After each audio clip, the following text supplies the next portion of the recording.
ನಮ್ಮ ಹಣೆ ಬರ ಸರಿಗಿಲ್ಲ ಅಂತೀವಿ ನಾವು. ಮನುಷ್ಯನೇ, ನಮ್ಮ ಹಣೆಯ ಬರವನ್ನು ಯಾರೂ ಬರೆದಿಲ್ಲ. ನಿನ್ನ ಹಣೆಯ ಬರಹವನ್ನ ನಿನ್ನ ಬೆವರ ಹನಿಗಳಿಂದ ಮಾತ್ರ ನೀನು ಅಳಕಿಸಲಿಕ್ಕೆ ಸಾಧ್ಯ ಇದೆ. ಇದು ದುಡಿಮೆಯ ಸಂಸ್ಕೃತಿ. ಇದು ಯಾವುದು? ಈ ಪ್ರಕೃತಿಯೇ ನಿಜವಾದ ದೇವರಷ್ಟೇ. ಗಾಳಿ ದೇವರು, ಸೂರ್ಯ ದೇವರು, ವಾಯುದೇವರು. ನಿನ್ನನ್ನು ನೀ ತಿಳ್ಕೊಂಡಿ ಅಂದ್ರೆ ನೀನು ನಿಜವಾದ ದೇವ. ಈ ನಿಸರ್ಗವನ್ನು ನೀನು ಆರಾಧಿಸು ಮನುಷ್ಯನೇ. ನಾವು ದೇವರಿಗೆ ಲಕ್ಷ ದೀಪಗಳನ್ನು ಹಚ್ಚಿ ಆರಾಧಿಸುವುದು ನಿಜವಾದ ದೇವರ ಆರಾಧನೆಯಲ್ಲ. ಲಕ್ಷ ದೀಪಗಳನ್ನು ಹಚ್ಚಿ ದೇವರನ್ನು ಆರಾಧಿಸುವುದಲ್ಲ. ವೃಕ್ಷ ದೀಪಗಳನ್ನು ಹಚ್ಚಿ ದೇವತೆಯನ್ನು ಆರಾಧಿಸು, ನಿಸರ್ಗವನ್ನು ಆರಾಧಿಸು. ವೃಕ್ಷ ದೀಪದಿಂದ ಆರಾಧಿಸಬೇಕು. ಇದನ್ನು ಕೆಡಿಸಬೇಡ ಈ ಜಗತ್ತನ್ನು. ಥಿಚ್ ನಾಟ್ ಹಾನ್ ಅಂತ ಒಬ್ಬ ಸಂತ, he taught mindfulness. Thich Nhat Hanh ಅವನ ಹೆಸರು. ಆ ಥಿಚ್ ನಾಟ್ ಹಾನ್ ಹೇಳ್ತಾನೆ, ನಮ್ಮ ಬದುಕು ಹೇಗಿರಬೇಕು?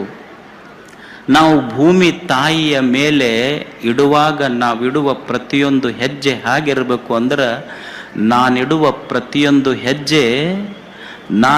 ಪ್ರತಿಯೊಂದು ಹೆಜ್ಜೆ ನಾನು ಭೂಮಿ ತಾಯಿಗೆ ಮುತ್ತು ಕೊಟ್ಟಂಗಿರ್ಬೇಕಂತ. ನನ್ನ ಹಡೆ ತಾಯಿಗೆ ಮುತ್ತು ಕೊಟ್ಟಷ್ಟು ಸಂವೇದನಾಶೀಲನಾಗಿ ನಾನು ಈ ಭೂಮಿಯ ಮೇಲೆ ಬದುಕಬೇಕು. ಪ್ರಕೃತಿಯನ್ನು ಆರಾಧಿಸು, ಇದನ್ನು ಕೆಡಿಸಬೇಡ ಅಷ್ಟೇ.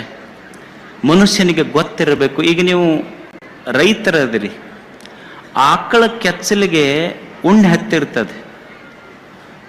ಆಕಳ ಕೆಚ್ಚಲಿನೊಳಗೆ ಉಣ್ಣಿದ್ರು ಸಹಿತ ಉಣ್ಣಿಗೆ ಹತ್ತೈತಿ, ಆದ್ರೆ ಹಾಲೈತೆ ಅಂತ ಗೊತ್ತಿಲ್ಲ, ರಕ್ತ ಕುಡ್ದೈತದು ಅಷ್ಟೆ. ಹಂಗ ಇಡೀ ಈ ಭೂಮಿ ತಾಯಿ ನಿಸರ್ಗ ದೇವತೆಯ ಮಧ್ಯದೊಳಗೆ ನಾವು ಹಾಲಿನ ಅಮೃತದ ರುಚಿ ಇದ್ರೂ ಸಹಿತ ಇದನ್ನು ಕೆಡಿಸಿ ಬದುಕಿದೀವಿ ಅಂದ್ರೆ ಆಕಳ ಕೆಚ್ಚಲಿಗೆ ಹತ್ತಿದ ಉಣ್ಣೆ ಇದ್ದಂಗೆ. ಯಾಕಂದ್ರೆ ಹಾಲಿನ ಸವಿ ನಮಗೆ ಗೊತ್ತಿಲ್ಲ. ಒಂದು ದುಂಬಿ ಇರ್ತದೆ. ದುಂಬಿ ಹೆಂಗೆ ಬದುಕ್ತೈತಿ ಅಂದ್ರೆ ದುಂಬಿ ಹೂವಿನಿಂದ ಹೂವಿಗೆ ಹಾರ್ತೈತಿ, ಹೂವಿನ ಮೇಲೆ ಹೂವಿಗೆ ಕೂಡ್ತೈತಿ. ಹೂವಿನಿಂದ ಹೂವಿಗೆ ಕುಂತರು ಸಹಿತ ಹೂವ ಕೆಟ್ಟಿಲ್ಲ, ಅದರ ಮಕರಂದ ಹೀರುವುದನ್ನು ಬಿಟ್ಟಿಲ್ಲ. ಇದು ಹೂಂಬಿಯ ಬದುಕಿದು. ಹಾಗೆ ಈ ಜಗತ್ತಿನೊಳಗೆ ನಾವು ಹೇಗೆ ಬದುಕಬೇಕು ಅಂದ್ರೆ, ಪ್ರಕೃತಿ ಕೆಟ್ಟಿರಬಾರದು, ಪ್ರಪಂಚ ಕೆಟ್ಟಿರಬಾರದು, ಮತ್ತು ಪರಮಾತ್ಮನನ್ನು ಬಿಟ್ಟಿರಬಾರದು. ಇದು ಪ್ರಕೃತಿಯೊಂದಿಗೆ ಮನುಷ್ಯ ಸಂವೇದನಾಶೀಲನಾಗಿ ಬದುಕುವ ಕಲಾ. ಇದು ಮನುಷ್ಯ ಹೀಗೆ ಬದುಕಬೇಕಷ್ಟೇ. ಈ ಪ್ರಕೃತಿಯನ್ನು ಕೆಡಿಸಬೇಡ, ನಿನ್ನ ದೇಹವನ್ನು ಕೆಡಿಸಬೇಡ, ಮನವನ್ನು ಕೆಡಿಸ್ಕೋಬೇಡ. ಈ ದೇಹ ಮನ ಇದನ್ನೆಲ್ಲ ಒಂದು ಕ್ಷಣ ಮನುಷ್ಯನೇ ಈ ದಿವ್ಯತೆಗೆ ನೀನು ಅರ್ಪಿಸುವುದಿದೆಯಲ್ಲ, ಅದು ಸಂಸ್ಕೃತಿ. ಇದು ಸಾಂಸ್ಕೃತಿಕ ಉತ್ಸವ. ಇದು ಯಾವಾಗ ಒಬ್ಬ ವ್ಯಕ್ತಿಯ ಜೀವನದಲ್ಲಿ ಉತ್ಸಾಹ ಬರ್ತದೆ, ಅವನ ಜೀವನ ಯಾವಾಗ ಉತ್ಸಾಹದಿಂದ ತುಂಬುತ್ತದೆ, ಯಾವಾಗ ಅವನ ಜೀವನದಲ್ಲಿ ಉತ್ಸವ ಬರ್ತದೆ ಅಂದರೆ, ಒಬ್ಬ ಚಿಂತಕ ಒಂದು ಸುಂದರ ಮಾತು ಹೇಳ್ತಾನೆ, ನನ್ನ ಜೀವನದಲ್ಲಿ ಯಾವಾಗ ಉತ್ಸವ ತುಂಬುವುದು. ನಾವು ಇವತ್ತು ಭಾರತೀಯ ಸಂಸ್ಕೃತಿ ಉತ್ಸವವನ್ನು ಮಾಡ್ತಾ ಇದ್ದೇವೆ. ಒಬ್ಬ ವ್ಯಕ್ತಿಯ ಜೀವನದಲ್ಲಿ ಉತ್ಸವ ಯಾವಾಗ ಆಗ್ತದೆ, ಉತ್ಸವ ಯಾವಾಗ ತುಂಬತೈತಿ ಅಂದ್ರೆ, ಒಬ್ಬ ಚಿಂತಕ ಬರೀತಾನೆ, ಯಾವಾಗ ನಿನ್ನ ಜೀವನ ಒಂದು ಸೆಲೆಬ್ರೇಷನ್ ಆಗ್ತದೆ. Life has to be celebrated, this life should become a celebration. ಯಾವಾಗ ಈ ಜೀವನ ಒಂದು ಉತ್ಸವ ಆಗ್ತದೆ, when you move your focus from competition to contribution, life become celebration. ಜೀವನ ಯಾವಾಗ ಒಂದು ಉತ್ಸವ ಆಗ್ತೈತಿ ಅಂದ್ರೆ, ಯಾವಾಗ ನಿನ್ನ ಜೀವನದಿಂದ ನನಗೆ ಬೇಕು ಅನ್ನುವುದು ಬಿಟ್ಟು ನಾನು ಬದುಕಿದ ಈ ಪ್ರಪಂಚಕ್ಕೆ ಮರಳಿ ಕೊಡಬೇಕನ್ನುವುದು ಯಾವಾಗ ನಿನ್ನ ಎದೆಯಾಗ ಮೂಡ್ತೈತಲ್ಲ, ಅಂದೇ ನಿನ್ನ ಜೀವನ ಉತ್ಸವ ಶುರು ಆಗ್ತದೆ ನಿನ್ನ ಜೀವನದಲ್ಲಿ. ಬರೇ ಬೇಕು ಅನ್ನುವುದಲ್ಲ, ನಿಸರ್ಗ ನಮಗಿಷ್ಟೆಲ್ಲ ಕೊಟ್ಟೈತೆಲ್ಲ, ಹೊಳ್ಳಿ ಈ ಜಗತ್ತಿಗೆ ದೇಶಕ್ಕೆ ನಾನು ಕೊಟ್ಟು ಹೋಗಬೇಕನ್ನುವ ಭಾವ ಬರಬೇಕು ನಮ್ಮಲ್ಲಿ. ನಮಗೂ ಕೊಡಬೇಕನ್ನೋದು ಗೊತ್ತಿಲ್ಲ, ಬರೇ ತಗೋಬೇಕನ್ನೋದು ಅಷ್ಟೇ ಗೊತ್ತೈತೆ ನಮಗೆ. ಒಬ್ರು ಯಾರೋ ನೌಕರಿ ಒಳಗಿದ್ರಂತ, ನೌಕರಿಯಿಂದ ರಿಟೈರ್ಡ್ ಆದ್ರವ್ರು. ರಿಟೈರ್ಡ್ ಆದ್ಮೇಲೆ ಅವ್ರ ದೋಸ್ತಿಗೆ ಹೇಳಿದ್ರಂತವ್ರು, ಅಲ್ಲ ನನಗೆ ಯಾಕೋ ಅರ್ಧ ಪಗಾರ ಕೊಡಕತ್ತೈತ ಜನ ಸರ್ಕಾರ. ಅವಾಗ ಅವ್ರ ದೋಸ್ತ್ ಹೇಳ್ದಲ್ಲ, ಮತ್ತೆ ರಿಟೈರ್ಡ್ ಆಗಿರಲ್ರಿ ನೀವು ಅರ್ಧ ಪಗಾರ ಕೊಡ್ತಾರೆ, ಕೆಲಸ ಏನೂ ಇರುವುದಿಲ್ಲ, ಅರ್ಧ ಪಗಾರ ಕೊಡ್ತಾರ. ಅವ್ರಂದ್ರಂತಿಲ್ಲ, ಮೊದಲು ನಮಗೇನು ಕೆಲಸ ಮಾಡ್ತಿದ್ದಿಲ್ಲ, ಆದ್ರೂ ಅವಾಗ ಪೂರಾ ಕೊಡ್ತಿದ್ರು, ಈಗ ಅದಕ್ಕೆ ಅರ್ಧ ಕೊಡ್ತಾರ ಗೊತ್ತಿಲ್ಲ ನಮಗಂತ. ಮೊದಲು ಏನೂ ಮಾಡಿಲ್ಲ ನಾವು. ಅಂದ್ರೆ ನಮ್ಮದೇನಿದೆ, ದುಡಿಯುವ ಸಂಸ್ಕೃತಿ ಇಲ್ಲ. ಈ ದೇಶಕ್ಕಾಗಿ ಎಷ್ಟು ಜನ ಹೆಂಗ ಪ್ರಾಣ ಕೊಟ್ಟು ನಮಗೊಂದು ಸ್ವಾತಂತ್ರ್ಯವನ್ನು ಕೊಟ್ಟಿದ್ದಾರೆ. ಈ ಸ್ವಾತಂತ್ರ್ಯವನ್ನು ನಾವೆಲ್ಲ ಉಳಿಸ್ಕೋಬೇಕಾಗ್ತದೆ. ಎಷ್ಟು ಜನ ಮಹಾನುಭಾವರು ಇದಕ್ಕೆ, ಭಗತ್ ಸಿಂಗ್ನಂಥವ್ರು ಎಷ್ಟು ಪ್ರಾಣ ಕೊಟ್ಟರು. ಲಾಹೋರದ ಜೈಲಿನೊಳಗೆ ಅವನ ನೇಣುಗಂಬಕ್ಕೆ ಹೋಗುವಾಗ ಭಗತ್ ಸಿಂಗನಿಗೆ ಇದ್ದಿದ್ದು 22-23 ವರ್ಷ. 22-23 ವರ್ಷದ ಭಗತ್ ಸಿಂಗ್ ನೇಣುಗಂಬಕ್ಕೆ ಹೋಗುವಾಗ ಜೈಲರ್ ಎದುರಿಗೆ ಬರ್ತಾನೆ. ನೇಣುಗಂಬಕ್ಕೇರುವ ಭಗತ್ ಸಿಂಗ್ ನಕ್ಕೋಂತ ಹೋಗ್ತಾ ಇರ್ತಾನೆ. ಯಾವಾಗ ಸಾವು ಎದುರಿಗೈತಂತ ಗೊತ್ತಾದಾಗೂ ಸಹಿತ ನಕ್ಕೋಂತ ಹೋಗ್ತಿರ್ತಾನೆ. ಆ ಜೈಲರ್ಗೆ ಹೇಳ್ತಾನೆ, ಯಾರು Bhagat Singh, you are fortunate to be here. ನೀನು ಬಹಳ ಪುಣ್ಯ ಮಾಡಿ ಇಲ್ಲಿರ್ಬೇಕಾದ್ರ. ಯಾಕಂದ್ರ how Indian patriots are going to embrace death with love. ಭಾರತದ ರಾಷ್ಟ್ರ ಪ್ರೇಮ ಉಳ್ಳ ಭಕ್ತರು ಹೆಂಗ ಸಾವನ್ನ ಪ್ರೇಮದಿಂದ ಮಾತೃಭೂಮಿಗಾಗಿ ಸ್ವೀಕಾರ ಮಾಡ್ತಾರ ಅನ್ನೋದು ನೋಡುವ ಕ್ಷಣ ನಿನಗೆ ಸಿಕ್ಕೈತೆಲ್ಲ. ನೇಣುಗಂಬಕ್ಕೆ ಭಗತ್ ಸಿಂಗ್ ಹೋಗಬೇಕಾದ್ರೆ ಭಗತ್ ಸಿಂಗನ ತಾಯಿ ವಿದ್ಯಾವತಿ ಬಂದು ನಿಂತು ಕಣ್ಣೀರು ಹಾಕ್ತಿರ್ತಾಳೆ. ಯಾವ ತಾಯಿಗೆ ದುಃಖ ಆಗೋದಿಲ್ಲ ಹೇಳಿ, ತನ್ನ ಮಗ ನೇಣುಗಂಬಕ್ಕೆ ಹೋಗ್ತಾ ಇರುವಾಗ. 22-23 ವರ್ಷದ ತನ್ನ ಹೊಟ್ಟೆಯಲ್ಲಿ ಹುಟ್ಟಿದ ಮಗ ನೇಣುಗಂಬಕ್ಕೆ ಹೋಗುವಾಗ ತಾಯಿ ವಿದ್ಯಾವತಿ ನಿಂತು ಕಣ್ಣೀರು ಹಾಕ್ತಿರ್ತಾಳ. ಕಣ್ಣೀರು ಹಾಕುವಾಗ ಭಗತ್ ಸಿಂಗ್ ಅದನ್ನು ನೋಡಿ ತಾಯಿ ಹತ್ರ ಹೋಗಿ ಕಣ್ಣೀರು ಒರೆಸಿ ಅವ್ವಗೆ ಹೇಳ್ತಾನೆ, ಅವ್ವ, ಈ ದೇಶದ ಯಾವ ತಾಯಿ ಆದ್ರೂ ಅಳಬಹುದು, ಅಳ್ಳಿ, ಆದ್ರೆ ಭಗತ್ ಸಿಂಗನ ತಾಯಿ ಕಣ್ಣಾಗ ನೀರು ಬರಬೇಕಾ. ಅವಾಗ ತಾಯಿ ವಿದ್ಯಾವತಿ ಹೇಳ್ತಾಳ, ಮಗ ಭಗತ್ ಸಿಂಗ್ ನನಗೆ ಎದಕ್ಕೆ ಕಣ್ಣಾಗ ನೀರು ಬಂದೈತಿ ಅಂದ್ರೆ ನೀ ನೇಣುಗಂಬಕ್ಕೆ ಏರಾಕತ್ತಿ ಅಂತ ಹೊಂಟಿಯಲ್ಲ, ಅದಕ್ಕೆ ನನಗೆ ದುಃಖ ಆಗಿಲ್ಲ ಮಗ. ನನ್ನ ಗರ್ಭದ ಮೇಲೆ ನನಗೆ ಸಿಟ್ಟು ಬಂದು ನನಗೆ ದುಃಖ ಆಗಕತ್ತೈತಿ. ಯಾಕಂದ್ರೆ ನನ್ನ ಗರ್ಭಕ್ಕೆ ಭಗತ್ ಸಿಂಗನಂಥ ಒಬ್ಬನೇ ಮಗನನ್ನ ಜನ್ಮ ಕೊಡುವ ಸಾಮರ್ಥ್ಯ ಬಂತೆ ಹೊರತು ಅಕಸ್ಮಾತ್ 10 ಜನರಿಗೆ, ಅಕಸ್ಮಾತ್ 10 ಮಕ್ಕಳಿಗೆ ನನ್ನ ಗರ್ಭಕ್ಕೆ ಜನ್ಮ ಕೊಡುವ ಸಾಮರ್ಥ್ಯ ಬಂದಿದ್ರ 10 ಮಕ್ಕಳಿಗೆ ದೇಶ ಸೇವಾ ಮಾಡಕ್ ಕಳಿಸ್ತಿದ್ದೆ. ನನ್ನ ಗರ್ಭದ ಮೇಲೆ ಸಿಟ್ಟಾಗಿ ಬಂದು ನೇಣು ಗಂಬಕ್ಕೇರುವ ಭಗತ್ ಸಿಂಗ ತನ್ನ ತಾಯಿಗೊಂದು ಮಾತು ಹೇಳ್ತಾನೆ, ಯವ್ವ, ಇದು ಇವ ಒಬ್ಬನೇ ಭಗತ್ ಸಿಂಗ್ ಅಲ್ಲ, ನೇಣುಗಂಬಕ್ಕೆ ಹೋಗೋ ಭಗತ್ ಸಿಂಗ್ ಅಲ್ಲ. ಭಾರತದ ಯಾವ ಯಾವ ಮನೆಗಳಲ್ಲಿ ವಿದ್ಯಾವತಿ ಅಂತ ತಾಯಿ ಇರ್ತಾಳಲ್ಲ, ಅಂಥ ಎಲ್ಲ ಮನೆಗಳಲ್ಲಿ ಭಗತ್ ಸಿಂಗ್ರೇ ಹುಟ್ಟುತ್ತಾರ ಅನ್ನೋದು ನೇಣುಗಂಬಕ್ಕೇರುವಂಥ ಭಗತ್ ಸಿಂಗನ ಮಾತು.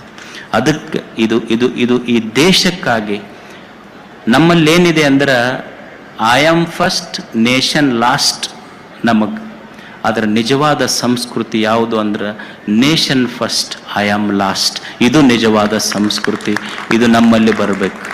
ಇಲ್ಲಿ 9 ದಿನಗಳ ಕಾಲ ಮಾತೃಶಕ್ತಿ ಸಂಗಮದಿಂದ ಹಿಡಿದು ಇಲ್ಲಿಯವರೆಗೂ ಒಂದು ಭಾರತೀಯ ಸಾಂಸ್ಕೃತಿಕ ಉತ್ಸವ ಇಲ್ಲಿ ನಡೆದಿದೆ.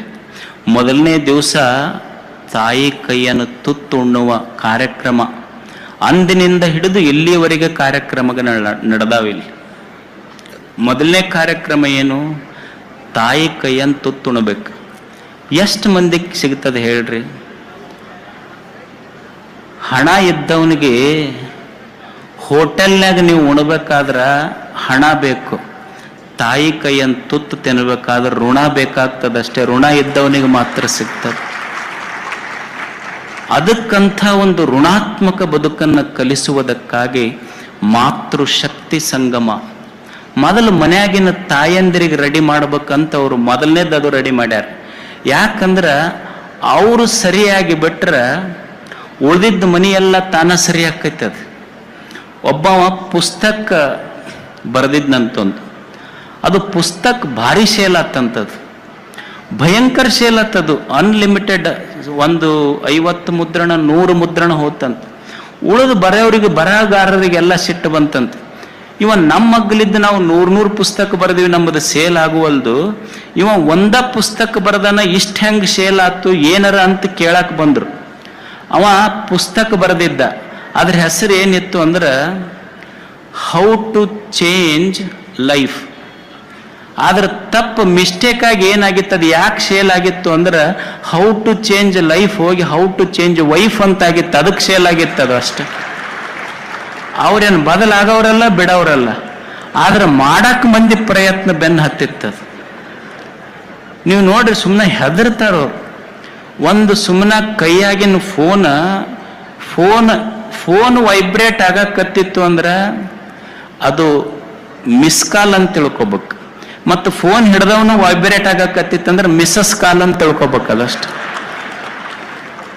ಅಂದ್ರೆ ಮನ್ಯಾಗ ಅವ್ರನ್ನ ರೆಡಿ ಮಾಡಬೇಕು ಅನ್ನೋದು ಪಾಟೀಲ್ಜಿದು. ಮೊದಲು ಅವ್ರು ರೆಡಿ ಮಾಡಬೇಕು. ಮತ್ತು ಒಂದು ಮನಿ ನಡೆಸೋದೈತಲ್ಲ, ಒಂದು ಮನಿ ನಡೆಸೋದು ಅಷ್ಟು ಹಗರ ಕೆಲಸ ಅಲ್ಲ. ಅವ್ರಿಗೆ ಹಿಂದಕ್ಕೆ ಪರಿಚಯ ಮಾಡಿಸ್ಬೇಕಂದ್ರೆ ಏನಂತಿದ್ರು ಅಂದ್ರೆ ಇವ್ರು ನಮ್ಮ ಕುಟುಂಬ ಅಂತ ಪರಿಚಯ ಮಾಡಿಸ್ತಿದ್ರು. ಅಂದ್ರೆ ಇನಿ ಮನಿ ನಿಂತಿದ್ದ ಅಕ್ಕಿ ಮ್ಯಾಲ ಅಂತ, ಮನಿ ನಿಂತಿದ್ದ ಅಕ್ಕಿ ಮ್ಯಾಲ. ಅದಕ್ಕೆ ಅವ್ರಿಗೆ ನೀವೇನಂತೀರಿ, ಹೋಮ್ ಮಿನಿಸ್ಟರ್ ಅನ್ನೋದಲ್ಲ ಮನ್ಯಾಗ. ಮತ್ತು ಒಂದು ಸಣ್ಣ ಮನಿ ಕುಟುಂಬ ನಡೆಸೋದು ಅಂದ್ರೆ ಒಂದು ಸರ್ಕಾರ ನಡೆಸ್ದಂಗೆ, ಅದು ಅಷ್ಟು ಹಗರ ಕೆಲಸ ಇಲ್ಲ. ಮತ್ತು ಅವರು ಒಂದೊಂದು ಖಾತೆ ನಿರ್ವಹಣೆ ಮಾಡ್ತಾರ. ಅವ್ರು ಈಗ ಹೆಣ್ಮಕ್ಳು ಇರ್ತಾರೆ, ಮನ್ಯಾಗ ಹೋದ್ರು, ಅಡಿಗೆ ಮನ್ಯಾಗ ಹೋದ್ರು ಅಂದ್ರೆ ಆಹಾರ ಖಾತೆ ಸಚಿವರು. ಮತ್ತು ಬೆಡ್ರೂಮಿಗೆ ಹೋದ್ರು ಮಕ್ಕೊಳಕಂದ್ರ ವಸತಿ ಖಾತೆ ಸಚಿವರು. ಮತ್ತು ಡೈನಿಂಗ್ ಇದರೊಳಗೆ ಟಿವಿ ಹಾಲ್ನಾಗ ಕುಂತು ಟಿವಿ ನೋಡಕತ್ರು ಅಂದ್ರೆ ಕನ್ನಡ ಮತ್ತು ಸಂಸ್ಕೃತಿ ಇಲಾಖೆ ಸಚಿವರು. ಮತ್ತು ಅವ್ರು ಕೊಟ್ಟ ನೆನಪಿನ ಕಾಣಿಕೆ ಸೀರೆ ಅವರಿಗೆ, ಅವ್ರು ಕೊಟ್ಟ ಸೀರೆ ಇವ್ರಿಗೆ, ಇವ್ರು ಕೊಟ್ಟ ಬಟ್ಟೆ ಅವ್ರಿಗೆ, ಅವ್ರು ಕೊಟ್ಟ ಬಟ್ಟೆ ಇವ್ರಿಗೆ ಒಯ್ದು ಆಯರಿ ಮುಯಿ ಮಾಡ್ತಾರಲ್ಲ, ಅವಾಗ ಅವರು ಸಮಾಜ ಕಲ್ಯಾಣ ಸಚಿವರವ್ರು. ಯಾಕಂದ್ರೆ ಅವ್ರದ್ದು ಅವ್ರಿಗೆ, ಇವ್ರದ್ದು ಅವ್ರಿಗೆ ಹಂಚಬೇಕಲ್ಲ. ಮತ್ತು ಗಂಡ ಸುಮ್ಮನೆ ಇರುವುದಿಲ್ಲ, ಅದು ಕುಡ್ಯಾಕ ರಾತ್ರಿ ರೊಕ್ಕ ಕೇಳ್ತಿತ್ತದು. ಕುಡ್ಯಾಕ ರಾತ್ರಿ ಅದಕ್ಕೆ ಕಾಡಿ ಬೇಡಿ ರೊಕ್ಕ ಕೊಟ್ರು ಅಂದ್ರೆ ಅವ್ರ ಅಬಕಾರಿ ಖಾತೆ ಸಚಿವರವ್ರು. ಮತ್ತದು ಕುಡ್ದು ಎಲ್ಲೋ ಬಿದ್ದು ಕಾಲ್ಗೆಲ್ ಮುರ್ಕೊಂತು ಅಂದ್ರೆ ಅದಕ್ಕೆ ಕರ್ಕೊಂಬಂದು ಜೋಪಾನ ಮಾಡ್ಬೇಕಲ್ಲ, ಆರೋಗ್ಯ ಮತ್ತು ಕುಟುಂಬ ಕಲ್ಯಾಣ ಖಾತೆ ಸಚಿವರವ್ರು. ಎಲ್ಲ ಖಾತೆಗಳನ್ನು ನಿಭಾಯಿಸಬೇಕಾಗ್ತೈತಿ. ಅದಕ್ಕೆ ಮಾತೃ ಸಂಗಮದಿಂದ ಹಿಡ್ಕೊಂಡು ದೇಶ, ಧರ್ಮ, ಸಂಸ್ಕೃತಿಯವರೆಗೆ ಸುಮಾರು 9 ದಿನಗಳ ಈ ಸಾಂಸ್ಕೃತಿಕ ಉತ್ಸವ ನಮ್ಮೆಲ್ಲರಿಗೆ ಪಾಟೀಲ್ಜಿಯವರು ಇಲ್ಲಿ ದರ್ಶನ ಮಾಡಿಸಿದ್ದಾರೆ. ಇದು ಒಂದು, ಈಗ ನೋಡಿ, ಹಿಂದೆ ಈ ನಾಡಿನ ಅನುಭಾವಿಗಳು ಏನು ಮಾಡಿದ್ರು ಅಂದ್ರೆ, ದೇವರು ನಮ್ಮ ಕಣ್ಣಿಗೆ ಕಾಣೋದಿಲ್ಲ.